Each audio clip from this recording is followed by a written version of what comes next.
Hey everyone, welcome back to Cool Cat Soap. And in this video today, I'm going to be doing another slab of soap. And this one in particular is going to have 5 different colors. First video I posted was of us doing a single color, which was our infamous oatmeal milk and honey soap.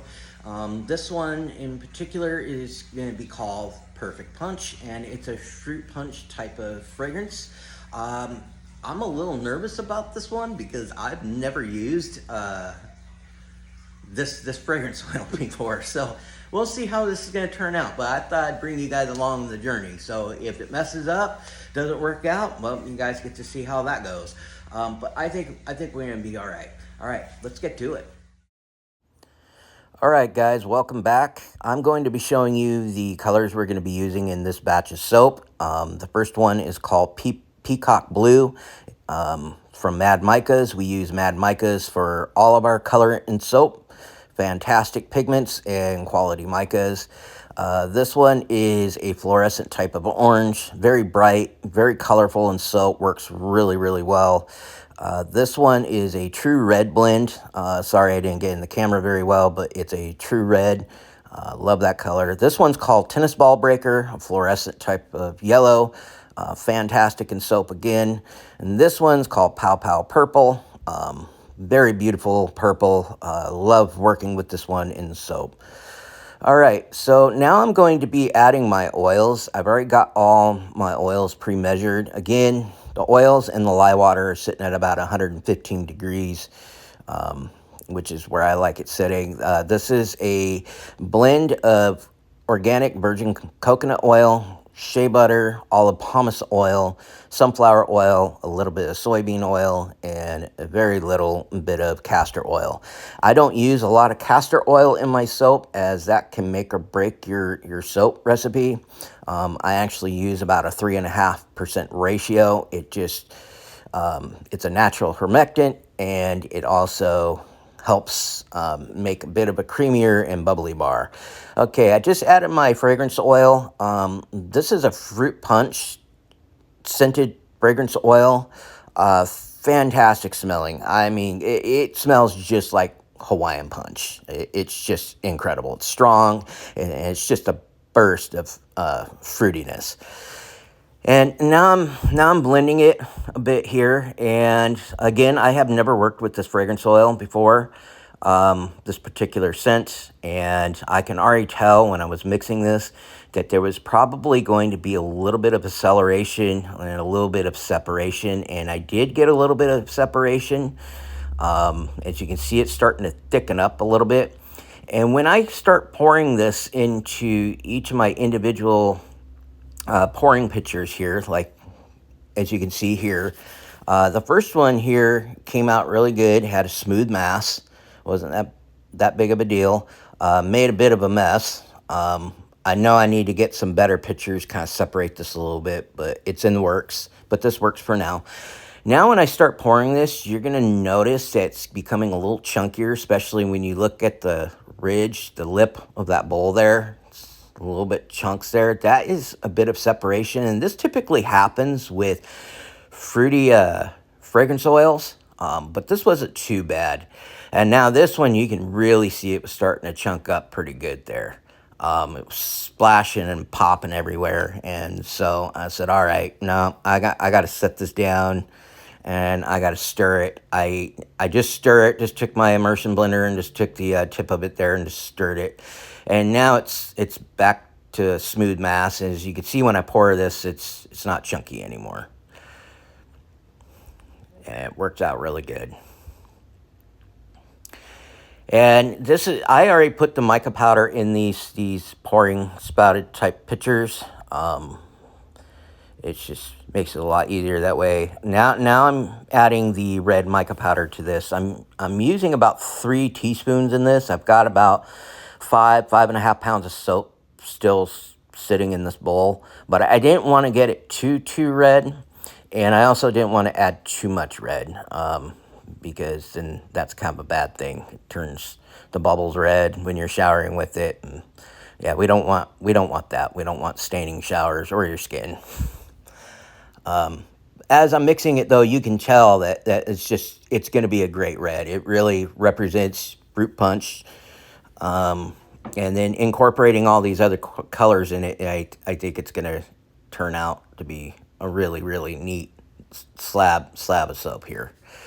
So I'm just mixing this around, getting all the mica blended and what have you. And now I'm going to be pouring this into the mold. And as you can tell, it's still a great consistency, great mass, good flow.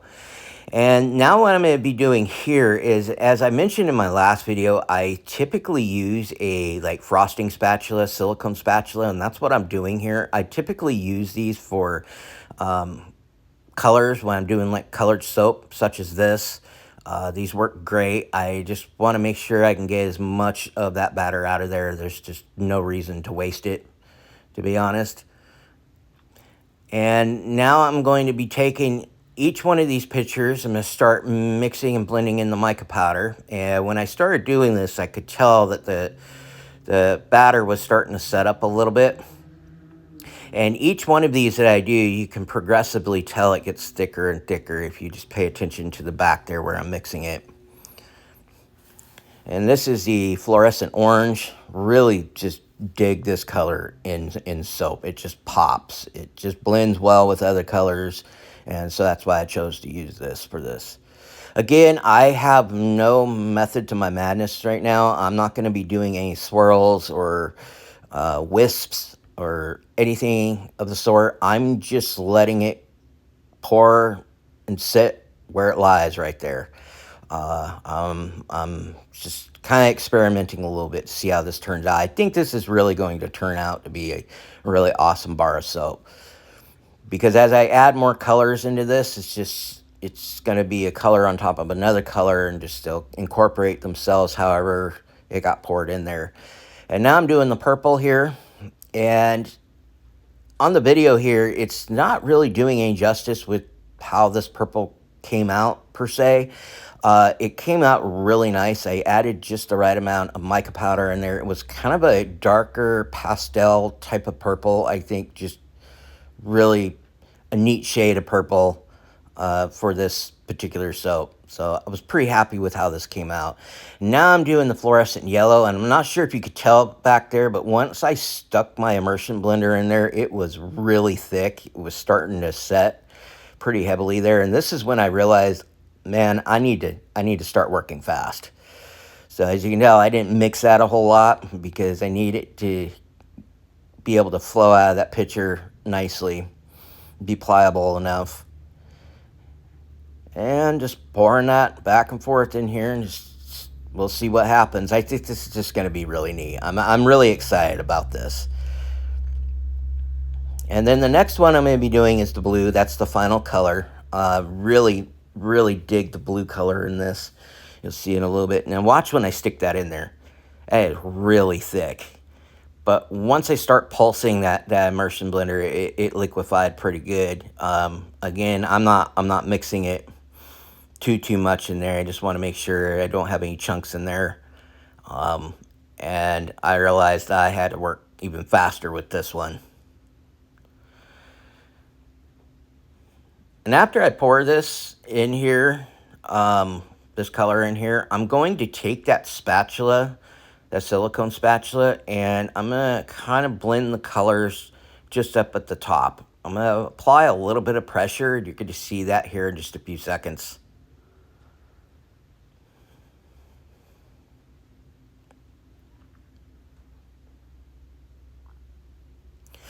All right. Just a little bit of pressure, just kind of moving those colors into each other. And the reason I'm doing this is because, number one, this top layer is typically sliced off. When we cut this into 5 large loaves, this portion of it is usually cut off. It's about a 1/4 inch or so that gets planed off. We have a soap planer. But I just wanted to make sure that these colors were setting properly up the top. But there you have it, guys. It's pretty cool looking. I'm excited to cut into this, see how it is. And then I'm going to be adding the lid on it. That way I can get into gel phase and the colors will really, really pop. All right, guys, that was the perfect punch. Thanks for watching. Hope you guys found this entertaining and maybe even educational. We certainly love doing this and showing you guys what we do. I thought it'd just be cool to show you guys how we do a multicolored soap. Matter of fact, I believe this one in particular has the most colors that we've done so far, and that was 5 colors in the soap. I think other ones are, yeah, only 4 colors. So we added 1 extra color in this. I also was a little nervous about doing a video with this one because I typically don't know how fragrance oils are going to react to a batch of soap that we do, because sometimes they can be a bit of a pain to work with, especially fruity scented fragrance oils. However, this one actually turned out better than I thought it would. But again, guys, thanks for watching. If you come across this video and you don't follow us on our Facebook or Instagram pages, highly suggest you do. We're always posting content on there, videos, pictures, updates, and whatnot. And if you're inclined to do so, please visit our website at coolcatsoap.com. That's cat with a K. And we also have a section in there where you can sign up for an email newsletter. And don't worry, we don't overwhelm you with a bunch of advertising emails. We don't like that either. We go through over a dozen different suppliers for our stuff to do what I just showed you, and they're constantly, like every day, sending out marketing emails, and I hate that. But anyways, we don't do that. It's just for important stuff. If we have a sale going on, new products that are coming about, some updates, some news, you know, what have you, that we feel that you guys do need to know. Anyways, guys, thanks for watching, and I'll see you next time.